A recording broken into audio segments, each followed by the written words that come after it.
Hello friends, स्वागत है आप सभी का एक और नई वीडियो में। आज दो ज़रूरी अपडेट्स के बारे में बात करने वाला हूं। एक जो पहले से चलाई जा रही ट्रेन के जो फ्रीक्वेंसी में बढ़ोतरी की गई है उसके विषय में बात करने वाला हूं, और दूसरा जो एक ट्रेन है वो वाया मऊ होकर डाइवर्ट होगी उसके विषय में बात करने वाला हूं, और कुछ जो बिहार से रिलेटेड ट्रेन के बारे में बात करने वाला हूं। जो चार अमृत भारत ट्रेनें और चलने वाली हैं उनके विषय में कुछ बात करेंगे। और बिहार में रेल प्रोजेक्ट्स जो छठ पूजा स्पेशल ट्रेनें मिलने वाली हैं बहुत ज़्यादा फ्रीक्वेंसी में, तो उनके विषय में कुछ बात करेंगे। तो चलिए स्टार्ट करते हैं। पहला जो हमारा टॉपिक है वो है SMVT गोमती नगर जो वीकली एक्सप्रेस है, जो SMVT से मंडे को चलती है और वापसी में गोमती नगर से फ्राइडे को यहाँ से निकलती है वो ट्रेन। तो उस ट्रेन की जो फ्रिक्वेंसी है SMVT बेंगलुरु से 3 नवंबर तक बढ़ा दिया गया है, और वापसी में गोमती नगर से 7 नवंबर तक इस ट्रेन की फ्रिक्वेंसी में बढ़ोतरी की गई है। आपको मैं बता दूं कि यह ट्रेन NER में वाराणसी, मऊ, बेलथरा, देवरिया, गोरखपुर, गोंडा, इन सभी स्टेशनों पर रुकते हुए गोमती नगर तक जाती है। और इस ट्रेन का जो रूट है वो है बनारस के बाद प्रयागराज, कानपुर, पोखराया, और ऐसे होते हुए यह ट्रेन सांगली, मिराज होते हुए हुबली के रास्ते SMVT बेंगलुरु के बीच चलती है। फ़िलहाल में इस ट्रेन का परिचालन चल रहा है, सप्ताह में एक दिन यह ट्रेन चलती है, और इस ट्रेन की जो फ्रिक्वेंसी है वो छठ और दीपावली के बाद तक बढ़ा दी गई है। तो ये रहा पहला ज़रूरी अपडेट। अब बात करते हैं एक ट्रेन का जो है डाइवर्जन हुआ है वाया मऊ होके। तो मैं आपको बता दूं कि बाघ एक्सप्रेस का जो है रूट वो वाया मऊ किया गया है, क्योंकि जो गोरखपुर से लेकर डोमिनगढ़ के बीच तीसरी लाइन का जो है इंटरलॉकिंग और नॉन इंटरलॉकिंग और CRS इंस्पेक्शन जो है अगले महीने होगा, सितंबर महीने में। तो 22 सितंबर से लेकर 26 सितंबर तक बाघ एक्सप्रेस का जो है रूट वो भटनी से वाया देवरिया, गोरखपुर ना होके भटनी से via Mau, Varanasi city, Varanasi, Ayodhya cantt, Barabanki के रास्ते इसका संचालन किया जाएगा।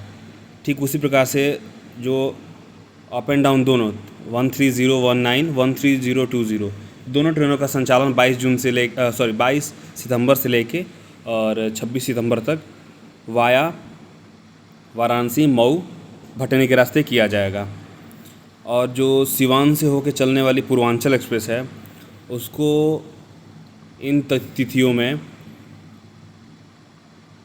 देवरिया, और जो मौर्य एक्सप्रेस है उसको भी देवरिया स्टेशनों से ही वो उन लोगों को टर्मिनेट कर दिया जाएगा। वो ट्रेनें गोरखपुर के स्थान पर देवरिया से ही इनका संचालन किया जाएगा, जब तक इंटरलॉकिंग और नॉन इंटरलॉकिंग और CR इंस्पेक्शन का जितने दिन काम है उतने दिन तक इनका संचालन देवरिया सदर से ही किया जाएगा। अब बात करते हैं बिहार से चलने वाली 4 नई अमृत भारत ट्रेनों के बारे में। तो इस समय बिहार चुनाव के चलते रेलवे काफ़ी मेहरबान है बिहार पे। कई तरह की परियोजनाएं आप लोग भी सुन रहे होंगे और हम भी सुन रहे हैं, बिहार को मिल रही हैं। अभी JDU के एक नेता कोई झा हैं, उन्होंने कल शेयर किया था कि रेल मंत्री जी ने बक्सर से लेके और लखीसराय तक तीसरी और चौथी लाइन के लिए अनुमति दे दी है, परमिशन दे दिया है। और छठ के टाइम पूजा स्पेशल ट्रेनें करीब बहुत ज़्यादा फ्रीक्वेंसी में चलाई जाएंगे, बहुत ज़्यादा संख्या में, नंबर्स ऑफ़ ट्रेन बहुत ज़्यादा होंगी इस बार, ऑल ओवर कंट्री होंगी, और बिहार से सबसे ज़्यादा होंगी। जो बिहार से कनेक्ट होंगी वो ट्रेनें बहुत ज़्यादा होंगी।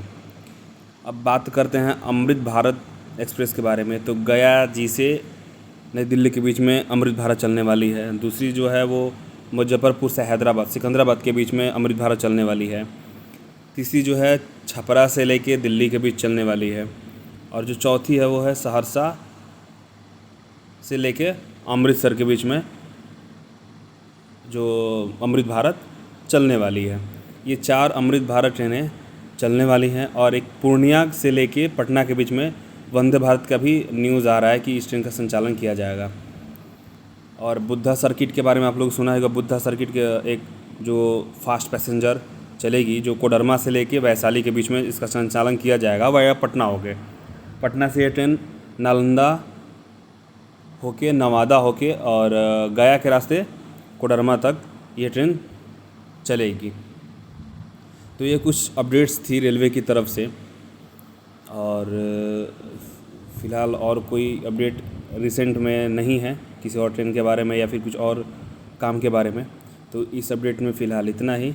फिर किसी अन्य अपडेट के साथ आपसे मिलूँगा। तब तक अपना ख्याल रखिए। इस वीडियो को देखने के लिए आपका बहुत बहुत धन्यवाद। Take care.